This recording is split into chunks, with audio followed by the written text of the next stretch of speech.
गलत है। अगर आप सोचते हैं कि इस तरीके से आप इंग्लिश सीख जाएंगे तो बिल्कुल गलत है, क्योंकि मैं आपको एक चीज समझाने वाली हूँ। इंग्लिश में दो तरीके होते हैं। आप लोगों को पता है कि जो अमेरिका या लंदन में लोग रहते हैं, क्या वो लोग इस तरीके से इंग्लिश सीखते हैं? बिल्कुल नहीं। अब आप कहेंगे क्यों इस तरीके से क्यों नहीं सीखते हैं? देखिए मैं आपको बताती हूँ। अगर उनको तो हिंदी भी नहीं आती और हम हिंदी को इंग्लिश में बताते हैं कि का को के बोलते हैं। अब उनको तो का भी नहीं पता, तो उनको इंग्लिश कैसे आती है? अब आप कहेंगे वो तो इंग्लिश बोलते हैं, उनको इसलिए इंग्लिश आ जाती है। लेकिन वो लिखते पढ़ते तो अलग से ही होंगे ना। उनको पढ़ना तो सीखना ही पड़ता होगा, लिखना तो सीखना ही पड़ता होगा ना। वो कैसे सीखते हैं? तो मैं आज आपको एक ऐसा तरीका बताने वाली हूँ जो रियल में इंग्लिश सीखने के लिए होता है। आप लोगों को पता है हमारे इंडिया के जो काफी सारे स्टूडेंट है वो इंग्लिश क्यों नहीं सीख पाते? क्योंकि वो इस तरीके से इंग्लिश सीखने की कोशिश करते हैं और जो तरीका बिल्कुल गलत है। अब आप कहेंगे तो सही तरीका क्या है, वो मैं बताऊंगी। जैसे कि इंग्लिश दो तरीके की होती है, first first and second. First होती है आपकी हिंदी वाली इंग्लिश, यानी कि हिंदी वाली इंग्लिश। एक होती है हिंदी वाली इंग्लिश, जैसे कि आप लोग जानते होंगे, और एक होती है इंग्लिश वाली इंग्लिश। अब आप कहेंगे ये मतलब क्या हुआ? चलिए मैं आपको बताती हूँ। अब आपको पता है जब हम कोई नाम लिखते हैं, जैसे मैंने अपना नाम लिखा कनक, तो ये जो नाम है ये हिंदी वाला नाम है। मैंने बोला मेरा नाम कनक है। हम व्हाट्सएप पे कैसे मैसेज करते हैं? मेरा नाम, चलिए ये तो हम इंग्लिश में लिख देते हैं, नाम कनक है। अब ये क्या इंग्लिश है? नहीं, ये हिंदी है।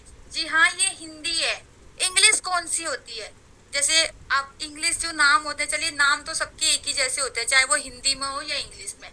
और अगर आप जैसे बोलते हैं मेरा नाम कनक है, तो इसको मैं इंग्लिश में कैसे बोलूंगी? आई एम कनक। और आप लोग जो इंग्लिश सीख रहे हैं ना, वो ये वाली सीख रहे हैं। अब आप कहेंगे नहीं नहीं, हम तो सही से सीखते हैं, हमें रीडिंग भी उससे समझ में आते। नहीं, अभी जो मैं आपको तरीका बताऊंगी ना, आप कहेंगे ये तो हमें पता ही नहीं था कि ये तरीका भी होता है। तो चलिए जान लेते हैं। सबसे पहले तो देखिए हिंदी वाली इंग्लिश और इंग्लिश वाली इंग्लिश में क्या फर्क है ये आपको पता चल गया। अब मैं आपको मेन फर्क बताऊंगी जो हम जीरो से सीखते हैं और वहीं हम गलतियां कर जाते हैं और उसी के पीछे हम पड़े रहते हैं और फिर हम इंग्लिश नहीं सीख पाते और हम कहते हैं इंग्लिश पढ़ना क्यों नहीं आ रहा, क्योंकि आप इंग्लिश सीखेंगे तभी तो आपको इंग्लिश पढ़ना आएगा। चलिए अब मैं आपको बता देती हूँ कि क्या है जो नहीं आपको पता है। जैसे कि सबसे पहले मैं आपको वोबल्स ही बताती हूँ, जो मात्राएं होती है जिसे हम वोबल्स कहते हैं। अब हम वोबल्स कैसे याद करते हैं? हम वोबल्स ऐसे याद करते हैं, यानी कि मात्रा, हिंदी में हम इसे मात्रा कहते हैं और इंग्लिश में वोबल्स कहते हैं। जैसे आप स्वर भी बोल सकते हैं, स्वर, ठीक है। अब जैसे आपने याद किया आ, अब हम कहेंगे आ के लिए ए होता है, ये गलत है। आप देखिए ये गलत है, क्यों? क्योंकि आपको पता है इंग्लिश में आ का मतलब यू होता है। क्या आप जानते थे कि इंग्लिश में आ का मतलब यू होता है? अब आप कहेंगे कैसे आ का मतलब यू कैसे हुआ? अब आप मान लीजिए कोई नाम लिख रहे हैं, यहाँ पर आप कोई नाम लिखते हैं, जैसे कि आपने लिखा काम, हम काम लिखते हैं ना, काम, मैं काम पर हूँ, मैं काम कर रहा हूँ, तो हम ऐसे लिखते हैं। मान लीजिए आप डबल ए भी लिख सकते हैं, ए भी लिख सकते हैं, वो आपके ऊपर डिपेंड करता है, आप दोनों में से किसी भी तरीके से लिख सकते हैं। और दूसरा मैंने लिखा कट, यानी कि काटना, यहाँ पर आप का के लिए सी लिखते हैं, यू लिखते हैं, टी लिखते हैं। यहाँ पर जो हल्की सी आ की आवाज थी ना, देखिए। अब आप मान लीजिए कम ही लिख रहे हैं, आप काम नहीं लिख रहे, आप कम लिख रहे हैं, कम ऐसे लिखेंगे। और यहाँ पर हम कट लिख रहे हैं, ना ही यहाँ पर कोई मात्रा है ना ही यहाँ पर कोई मात्रा है, लेकिन यहाँ पर हमने ए लिखा है और यहाँ पर यू लिखा है। क्यों? क्योंकि ये हिंदी वाली इंग्लिश है और हिंदी वाली इंग्लिश में हम ए लिखते हैं आ के लिए, और इंग्लिश वाली इंग्लिश में हम यू लिखते हैं आ के लिए। अब पता चला क्या है दोनों में फर्क? देखिए ये फर्क है। कभी आपने कोई इंग्लिश नाम में, किसी भी इंग्लिश ए लिखते हुए देखा आ के लिए? नहीं देखा होगा। दूसरा एग्जाम्पल एक और बता देती हूँ। जैसे आपने लिखा, मान लीजिए आपने लिखा, मान लीजिए पन लिखा, मान लीजिए पन ही लगा लीजिए, कुछ भी, मैं अभी तो ऐसे लिख रही हूँ पन, और यहाँ पर आपने लिख दिया बस।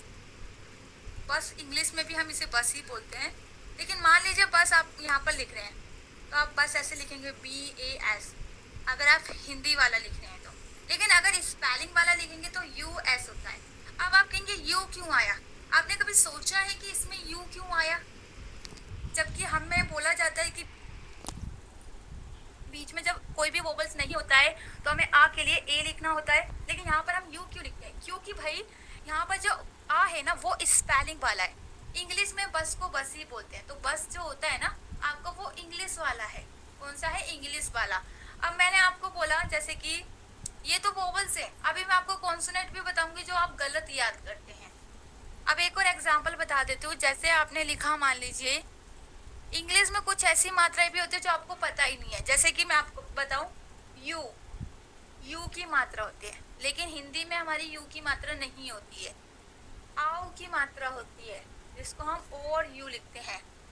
और दूसरी आपका मतलब एक होती है आई की मात्रा, जैसे आप लिखते हैं लाइक, क्या हिंदी में आई की मात्रा होती है? नहीं, उसके लिए हम क्या लिखते हैं? आई लिखते हैं। ठीक है, तो आप लोग ये सोचिए कि जब ये मात्रा नहीं है तो आपको पता कैसे चलेगी? ठीक है, तो यहाँ पर मैं आपको एक बार अच्छे से समझा देती हूँ हर एक मात्रा को कि कैसे पता चलेगा हिंदी और इंग्लिश मात्रा को। ठीक है, जैसे मैंने लिखा, अभी थोड़ा कॉन्सोनेंट का भी समझा देती हूँ। हम जैसे हिंदी में कॉन्सोनेंट लिखते हैं, का के लिए के लिखते हैं या नहीं? लेकिन ये हिंदी वाला का है। आप कहेंगे हिंदी वाला का? हाँ जी, अगर आपको काम लिखना है तो आप क्या लिखते हैं? के लिखते हैं का के लिए। लेकिन अगर आपको लिखना है क तो आप सी लिखते हैं। अब आप कहेंगे हिंदी में तो के भी होता है। हाँ, हिंदी में तो के होता है, लेकिन इंग्लिश वाली जो हमारी इंग्लिश होती है उसमें आपको का के लिए 3 तरीके होते हैं, लेकिन हिंदी वाली में सिर्फ एक तरीका होता है, वो होता है के। आप जैसे कि आपको भी पता है, आपको मैंने बोला काइट, तो आप काइट तो लिखते हैं जैसे KIT, लेकिन आप यहाँ पर ज़रूरी नहीं है कि सब जगह के ही लिखेंगे। कुछ जगह आपको सी भी लिखना पड़ सकता है, जैसे आपने कप लिखा, कुछ जगह सी के भी लिख सकते हैं, जैसे सिक लिखा, तो सभी में का है, लेकिन इसके 3 तरीके हैं। ये इंग्लिश वाली इंग्लिश है और इसमें आपको एक ही तरीका है, वो है आपको सिर्फ के लिखना है। कहीं पर भी का आएगा हिंदी में। अब ये हिंदी वाली हिंदी कहाँ पर काम आती है? ये आती है जब आपको कोई नाम लिखना हो या आप कोई मैसेज कर रहे हो, व्हाट्सएप पे कोई मैसेज कर रहे हो, तब आपको ये हिंदी वाली इंग्लिश लिखनी होती है। अब हिंदी वाली जो इंग्लिश है उसकी पहचान ये होती है कि जब भी जो भी चीज आप हिंदी में बोल रहे हो उसको हिंदी में ही लिखना। जैसे काम को हिंदी में काम बोलते हैं, तो यहाँ भी आपने काम लिखा, लेकिन अगर आप इसे स्पेलिंग में लिखेंगे तो ये वर्क हो जाएगा। अब इस सबसे इम्पोर्टेंट इसकी जड़ समझा देती हूँ कि कैसे समझ में आएगा। ये समझ गए तो आप कभी भी गलत इंग्लिश नहीं बोलेंगे और ना ही लिखेंगे। चलिए अब बेसिक समझ लेते हैं। तो आपको फर्क तो पता ही चल गया होगा कि हाँ मैं सच बोल रही हूँ या झूठ। क्या सच में आपको ये नहीं पता था? और नहीं पता था तो आप इसे याद करिएगा। जैसे कि पहले मैं मात्रा ही लिखवा देती हूँ। जैसे आ के लिए हम ए लिखते हैं, ये है हिंदी वाली, और इंग्लिश वाली स्पेलिंग में है।